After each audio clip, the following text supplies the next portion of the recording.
دوستو، کہا جاتا ہے کہ ایک لڑکا ایک بار بہت زیادہ بیمار ہو گیا۔ اس کی ماں نے منت مانی کہ اللہ تعالیٰ اگر میرے بیٹے کو ٹھیک کر دے تو میں 7 دن کے لیے اس دنیا سے نکل جاؤں گی۔ پھر اس کے بعد کیا ہوتا ہے وہ ویڈیو میں بتاؤں گا، لیکن آپ سے ایک گزارش، اگر آپ ہمارے چینل پر نئے ہیں تو چینل کو سبسکرائب ضرور کر لیں تاکہ اس طرح کی اور ویڈیو آپ تک پہنچتا رہے۔ دوستو، اس کے بعد اللہ تعالیٰ نے اس کے بیٹے کو شفا دے دی، یعنی اس کا مریض بیٹا ٹھیک ہو گیا۔ لیکن اس عورت نے اپنی مانی ہوئی منت پوری نہیں کی۔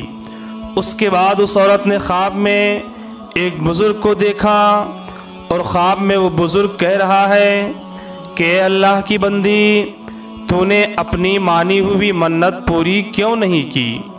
تو دوستو، جب صبح ہوئی تو اس نے اپنے لڑکے کو بلا کر یہ سارا واقعہ بتا دیا اور اس سے کہا کہ قبرستان میرے لیے ایک قبر کھود کر مجھے اس میں دفن کر دو۔ لڑکے نے اپنی ماں کے حکم کو مانتے ہوئے قبرستان میں جا کر ایک قبر بنا کر اپنی ماں کو اس میں زندہ ہی دفن کر دیا۔ اس کے بعد اس عورت نے قبر میں دعا کی کہ اللہ، اے میرے پروردگار، اب میں نے اپنی مانی ہوئی نذر پوری کر دی تو مجھے قبر کی آفت سے محفوظ رکھ۔ اتنے میں اس کے بعد وہ عورت کیا دیکھتی ہے کہ اس کے سر کے جانب ایک روشن دان ہے۔ عورت نے جب روشن دان میں جھانکا تو اسے ایک باغ نظر آیا، اور اس باغ سے ایک آواز آئی کہ بی بی ہماری پاس چلے آؤ۔ دوستو، اس کے بعد خدا کی قدرت سے وہ روشن دان کھل گیا، اور پھر اس سے نکل کر وہ عورت باغیچے میں جا پہنچی، اور وہاں پہنچ کر اس نے دیکھا کہ باغ میں پاکیزہ گھوڑے ہیں اور اس پر 2 عورتیں بیٹھی ہوئی ہیں۔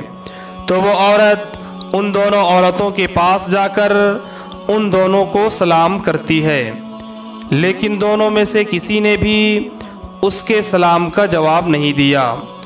اس عورت نے دونوں سے پوچھا، ابھی تو تم دونوں بات چیت کر رہی تھی، لیکن میرے سوال کا جواب کیوں نہیں دے رہی ہو؟ اس کے بعد دونوں عورتوں نے جواب دیا، سلام تو ایک عبادت ہے اور ہم اس سے یہاں روک دیے گئے ہیں۔ اتنے میں یہ عورت کیا دیکھتی ہے کہ ان دونوں عورتوں میں سے ایک عورت کے سر پر ایک پرندہ ہوا کر رہا ہے، اور دوسری عورت کے سر پر ایک پرندہ اپنی چونچ مار رہا ہے۔ یہ دیکھ کر اس عورت نے پہلی عورت سے پوچھا کہ تمہارے سر پر پرندے کی ہوا کرنے کی وجہ کیا ہے؟ تو وہ جواب دیتی ہے، میں دنیا میں اپنے شوہر کی فرما بردار بیوی تھی، اور دنیا سے رخصت ہوتے وقت میرا شوہر مجھ سے خوش اور راضی تھا، اور اس اطاعت کی وجہ سے اللہ تعالیٰ نے مجھے اپنی اس نعمت سے نوازا ہے۔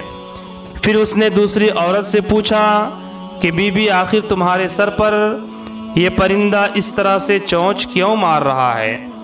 تو وہ جواب دیتی ہے، میں دنیا میں ایک نیک عورت تھی، مگر اپنے شوہر کی فرما برداری نہیں کرتی تھی، اور میں جب دنیا کو چھوڑ کر جا رہی تھی اس وقت میرا شوہر مجھ سے ناراض تھا، لہٰذا اس نیک بختی کی صلے میں اللہ تعالیٰ نے مجھے یہ باغ عطا فرمایا، لیکن شوہر کی نافرمانی کی وجہ سے میں اس عذاب میں مبتلا ہوں۔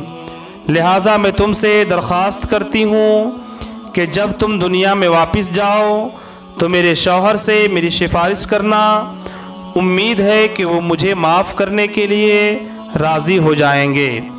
چنانچہ جب اس عورت کے 7 دن گزر گئے تو ان دونوں عورتوں نے اس کو بتایا کہ دیکھو، تم اب اپنی قبر میں واپس چلی جاؤ، تمہارا لڑکا آیا ہوا ہے۔ وہ عورت وہاں سے جب اپنی قبر میں آئی تو معلوم ہوا کہ اس کا لڑکا قبر کھود رہا ہے۔ پھر جب وہ لڑکا اپنی ماں کو اپنے ساتھ لے کر اپنا گھر چلا گیا تو وہ عورت اپنے علاقے میں مشہور ہو گئی کہ فلاں عورت اپنی نظر پوری کر کے اپنی قبر سے واپس آئی ہے۔ یہ سن کر لوگ اس عورت سے ملاقات کرنے کے لیے دور دور سے آنے لگے، اور جس عورت نے اس عورت سے اس کے شوہر سے سفارش کی بات کہی تھی، اس کے شوہر سے اس عورت کے تمام حال بتا دیا اور سفارش کی، تو اس آدمی نے اپنی بیوی کی غلطی کو معاف کر دیا۔ تو اس عورت نے خواب میں دیکھا کہ اس کی بیوی خواب میں یہ کہہ رہی ہے کہ بیوی، تیرے وجہ سے اللہ تعالیٰ نے مجھے عذاب سے نجات دے دی، اللہ تعالیٰ تیری بھی غلطی اور گناہ معاف فرمائے اور تجھے اس کا بہتر بدلہ عطا فرمائے۔ دوستو، شوہر کی فرمانبردار بیوی کا کتنا بڑا صلہ اللہ رب العزت عطا کرتا ہے۔ اللہ تعالیٰ تمام ماں اور بہنوں کو اپنے خاوند یعنی اپنے شوہر کی فرمانبرداری کی توفیق عطا فرمائے، آمین ثم آمین۔ دوستو، ہم امید کرتے ہیں یہ ویڈیو آپ کے لیے کچھ پیغام دے گیا ہو۔ تو دوستو، اسی طرح کی ویڈیو کے لیے آپ ہمارے چینل کو ضرور سبسکرائب کر لیں اور کمنٹ باکس میں ضرور بتائیں کہ آپ نے ہماری اس ویڈیو سے کیا کچھ سیکھا، تاکہ ہمیں پتہ چل سکے آپ نے ہماری باتوں کو مکمل طور سے سمجھا یا نہیں۔ تو دوستو، پھر ملتے ہیں دوسری ویڈیو میں، تب تک کے لیے خدا حافظ۔